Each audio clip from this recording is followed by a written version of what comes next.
as you guys know, I do my videos in the car. And why do I do my videos in the car? Because this is when I do my best thinking. On my way to work, or in the parking lot at work, or just riding down the road. Yes, I keep my eyes on the road, but now I'm not driving. I'm sitting in the parking lot at work, and I wanted to get on here and give you some good nuggets, some things that you need to be thinking about if you're looking to get a car in 2021 or any cars in the future. So today's topic of my video is knowing what's going on in the market. What's trending? Or not just what's trending, what's going on in the marketplace if you're looking to buy a car. I'm gonna go ahead and get into my 3 nuggets that I wanna leave you with. And it's very important that you get a pen and paper and take notes. A lot of things that I know now, I wish that I would have known 20 years ago. Due to the fact is, knowledge is power, power is knowledge, or knowledge is power. Anyway, the first thing, if you're looking for a vehicle, you want to know what's going on in the market. Number 1. What's going on with that manufacturer? If you're looking to buy a car, a certain brand, of course, and you need to know what's happening within the brand. For instance, General Motors. I sell General Motors, I sell new cars, and I sell used cars, but you really need to know what's going on in the market. What's going on inside?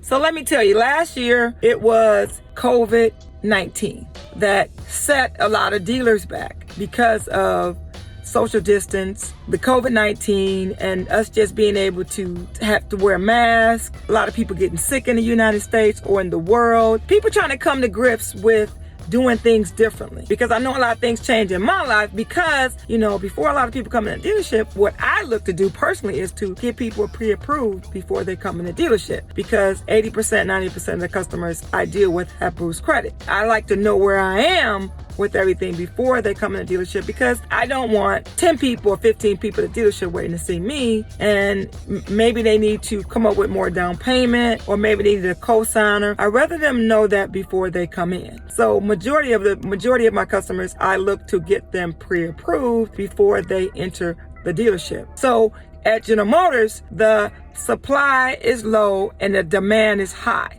Let me just repeat that. General Motors products demand to get new vehicles, for instance, Chevy pickups, Tahoes, Blazers. The demand is high, which means that you have a demand for that particular car you want, that particular vehicle you want with this equipment on it, or you just want the vehicle, you just want your first option. You don't want a second or third, you want just your first option. So demand is high, but supply is low at the dealerships is because of the chip shortage. A lot of vehicles are sitting at the plants. They're just sitting there waiting on the chip. So originally, General Motors thought that this was going to set us back 3 months, but I'm told now it may turn into 6 months, maybe 7 months, which means General Motors started after they realized that it was going to be a shortage in the chip, which means that General Motors couldn't produce the vehicles that they normally produce. What General Motors started to do is they started to make phone calls to their customers, having them want to say, you know what, let me extend your lease out 3 extra months or 4 extra months. Let me do you a favor.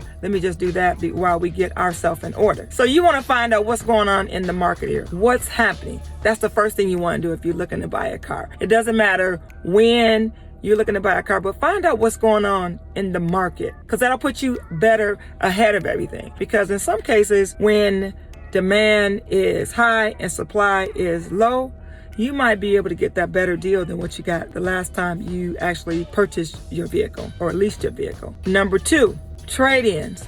If you're looking to trade your vehicle in, do your homework before you enter the dealership. And that's key. That's very key. Whether you're going to go to CarMax, Vroom, another dealership and get a quote, or with CarMax or Vroom, it's just about making a phone call, looking to find out what your trade is worth, because they're not going to come out and praise your car.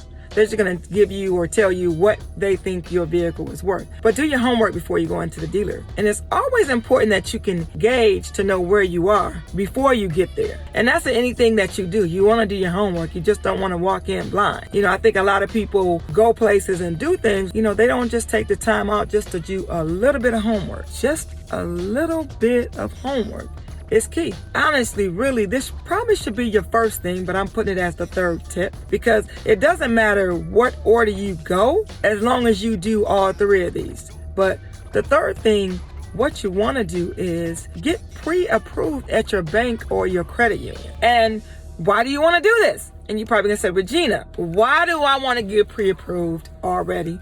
Why do I want to get pre-approved before I go to the dealership?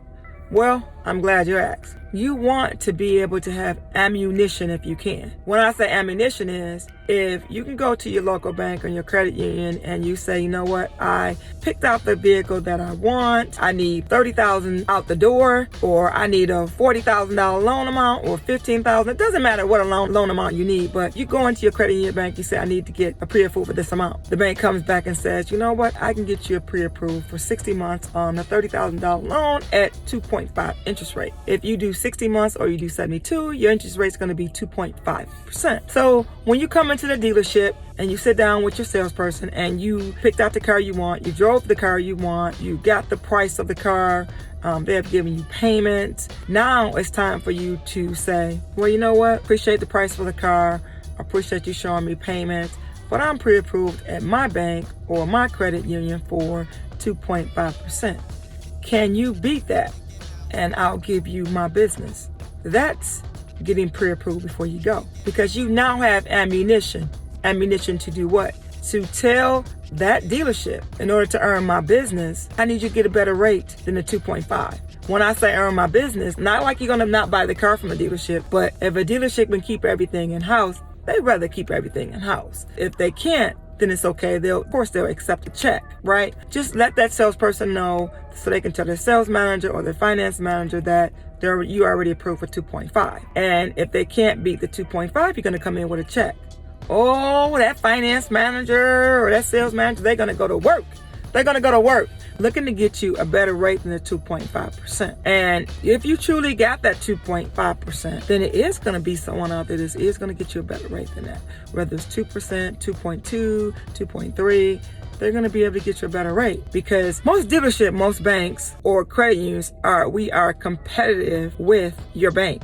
Or in some cases, we already go through or use the same bank you use. The dealership can, which is the finance manager, they can say, you know what, my customer got this rate at this particular bank and we want to earn their business. Can you beat that rate? And that particular bank, if they want to earn your business, they will match that rate or do a little better. And it's not even about matching that rate. You don't want them to offer the same rate you can already get at your credit union. You want them to do better. If they can't do better, then honestly, go ahead and just bring in a check. You know, I'm telling you, as a customer, I would bring in a check if they can't beat the rate. Not give me the same rate, beat the rate. I'm telling you as a customer, and I'm also telling you as a salesperson. As a customer, I would just go with my credit union, my bank, if the dealership can't beat the rate. But in all instances, if they can, they will. So again, if you're looking to go buy a car in 2021, think about the 3 things that I just mentioned in this video, and know that these are things that you should always be thinking about when you're looking to purchase a vehicle or even lease a vehicle. You want to think about the 3 things that I mentioned in this video. This can help you